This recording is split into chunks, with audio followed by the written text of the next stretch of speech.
Hello and welcome for today's webcast. My name is Ananda Bose. I'm the managing partner of DigiTale. We are a digital agency which is focused in branding, market making, and creating enterprise-grade augmented and virtual reality solutions in the Metaverse. We're sharply focused in the healthcare vertical. Today, we're going to talk about a topic which is being closely followed by medical associations across the globe. We're going to talk about surgical training in virtual reality and Metaverse. And to speak about today's topic, we have an excellent speaker. He's amongst the best doctors that you can find in his space in the United States. Dr. Farzan Najam is the director of cardiac surgery and the clinical professor of surgery at the George Washington University Hospital. Dr. Najam, welcome to the webcast. Thank you so much, Nanda. My first question to you, why VR here? What is the purpose of VR here?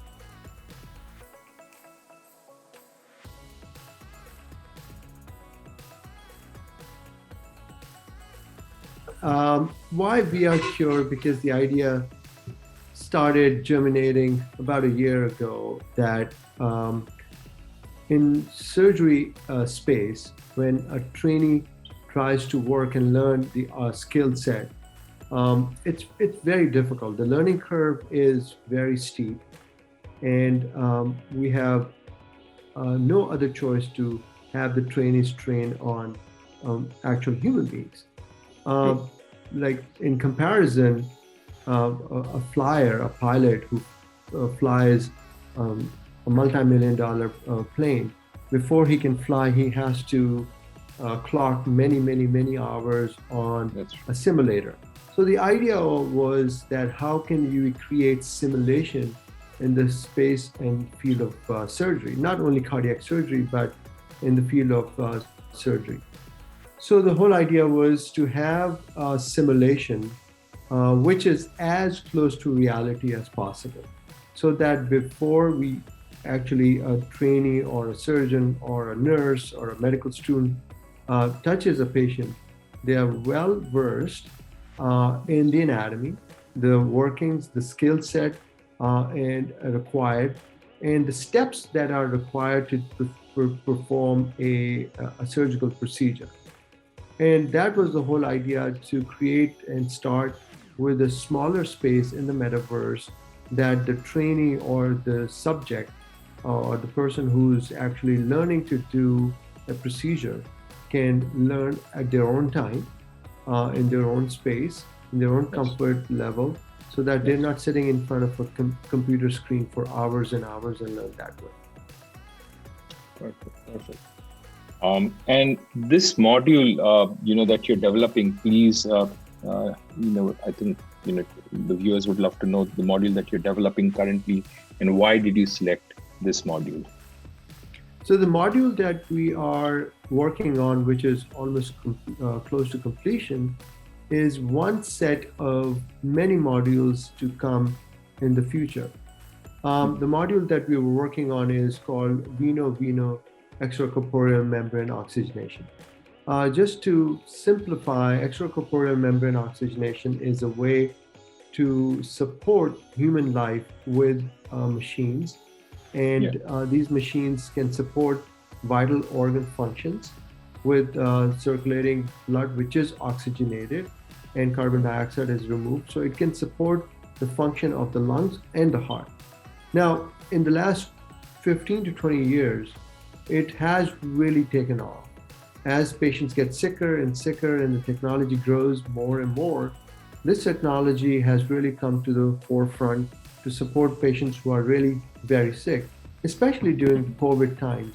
The VV ECMO, which is the veno-venous ECMO, was used to support the lung functions of patients who had severe COVID, who could not be ventilated or who could not survive with conventional methods, vis-a-vis the conventional ventilator. So this is where ECMO is very advanced, very complicated, complex technique, which is used to support life. So I thought that if we could start developing modules in virtual reality on extracorporeal membrane oxygenation, then Right. people in the country, in the world, can learn this technique. Once you learn this technique, it becomes very, very easy. But there are Right. steps which are very vital steps that are very necessary to be implemented. Meaning, for example, how do you assemble a pump? How do you connect the tubings that are connected to the pump and the oxygenator? How do you put tubes inside the human body? Which artery to use? Which vein to use?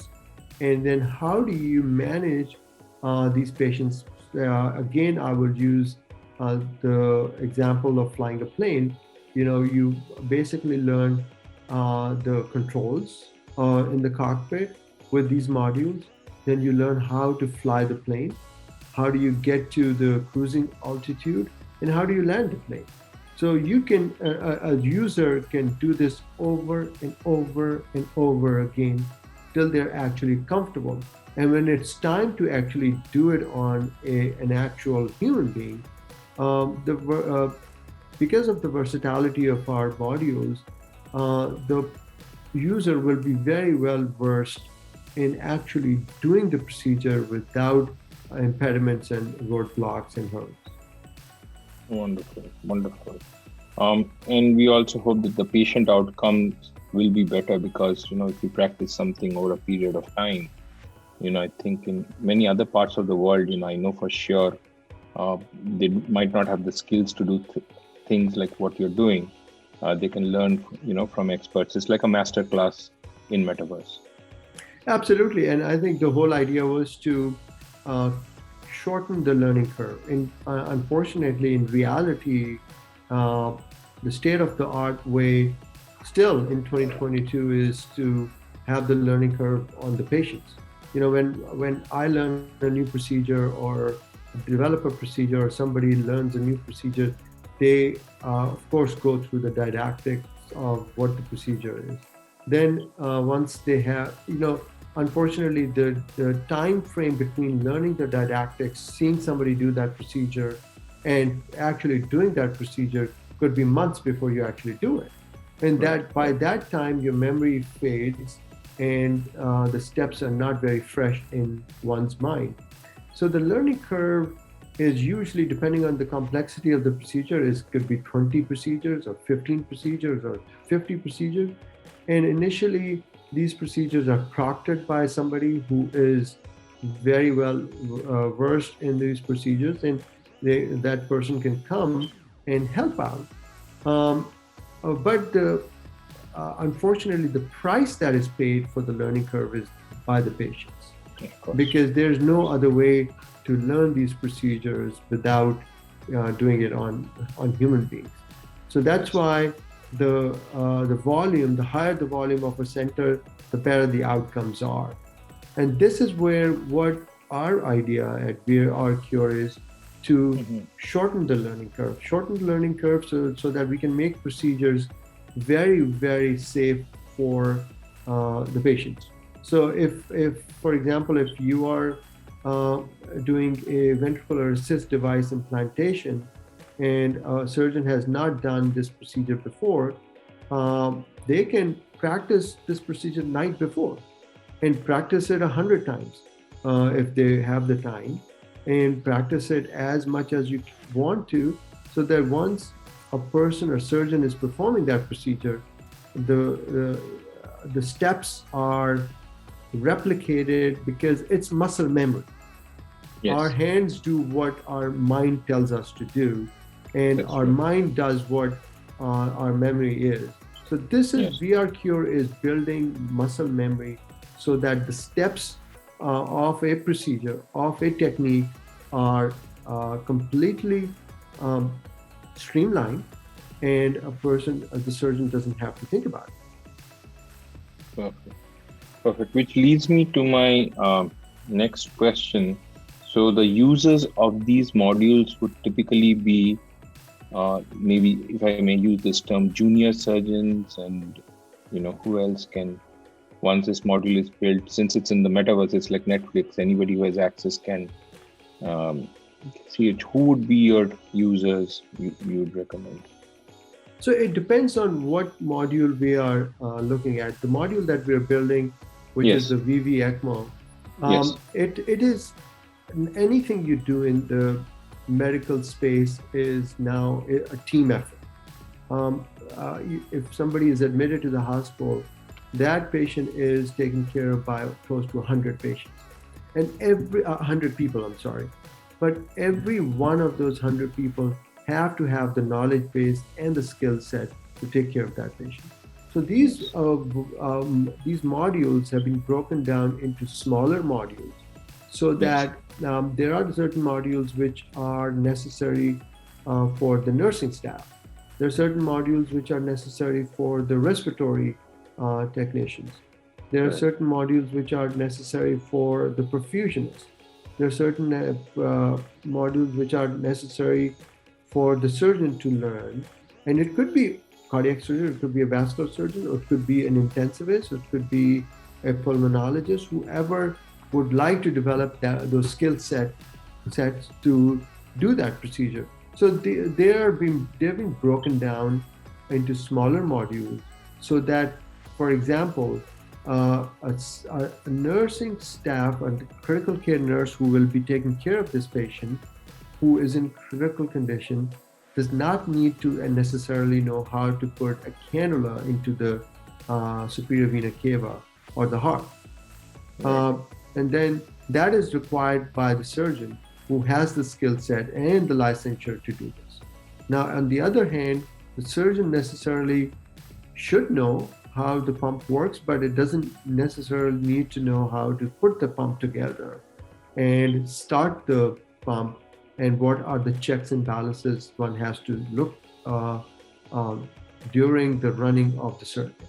So this it addresses a broad based audiences in the healthcare sciences, and as we develop more modules, that will be addressed towards different audiences.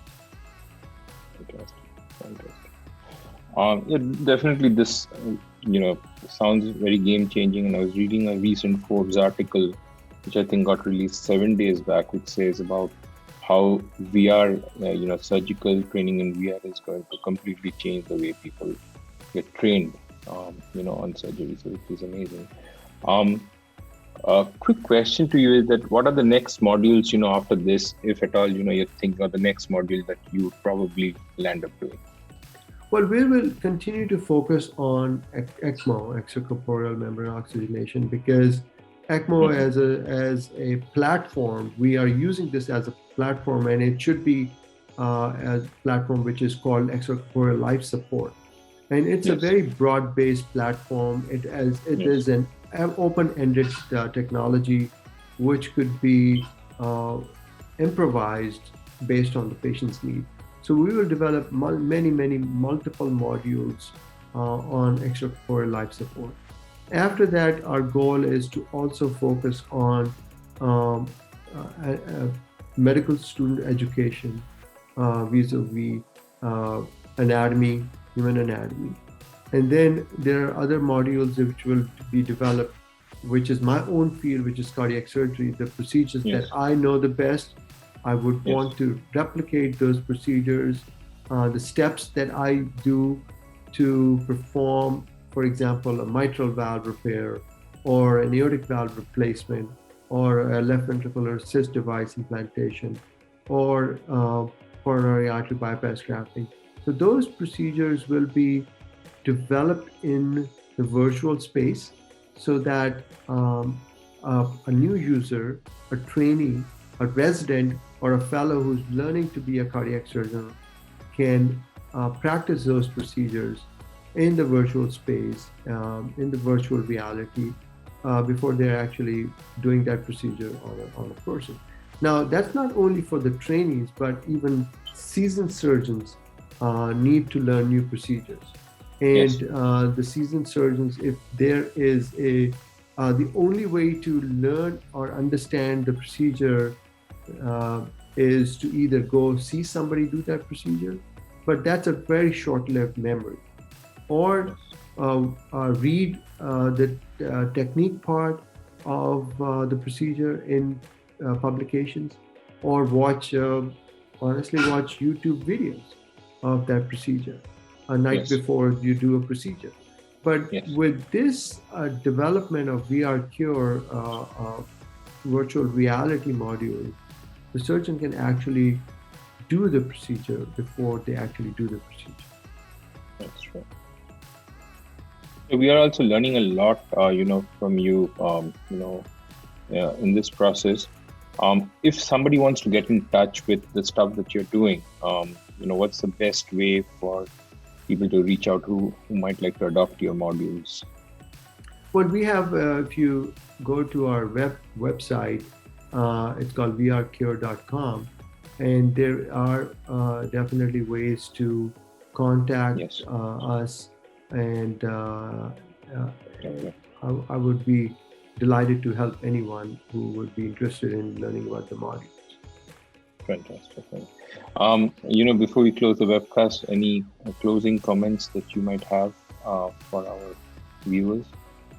Well, as I said, the idea started actually many years ago in my mind when I was doing robotic surgery, and I wrote a chapter in the book where I envisioned a world where robots will do this procedure, and robots could base that procedure, for example, preparing somebody's mitral valve based on the available technology, the imaging techniques available, and one could design the operation, edit the operation, feed that edited operation to the robot.